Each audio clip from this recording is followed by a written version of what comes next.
Magandang gabi mga kababayan, narito po ang result summary ngayong araw ng Linggo, May 31.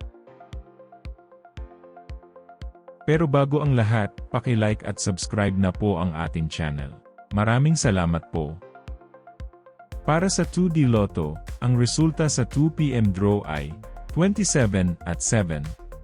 Para naman sa 5 PM draw, 4 at 6. At para sa 9 PM draw ay 4 at 21 in exact order.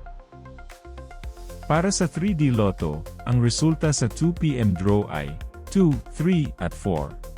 Habang sa 5 PM draw ay 3, 8 at 7.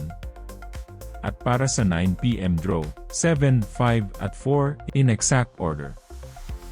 Para sa Super Lotto 649, ang ating winning combination ay 18, 21, 7, 43, 11, at 3 in any order.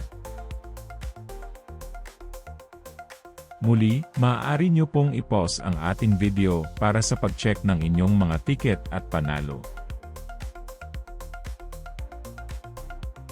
At para sa Ultra Lotto 658, ang ating winning combination ay 9, 53, 43, 39, 3, at 47 in any order. I-pause ang ating video at siguraduhing tama ang ticket draw date at number combination sa inyong mga ticket. Narito po ang draw schedule at jackpot estimate para bukas. Congratulations po sa lahat ng nanalo. Kita-kita po ulit tayo bukas. Maraming salamat po sa panunood.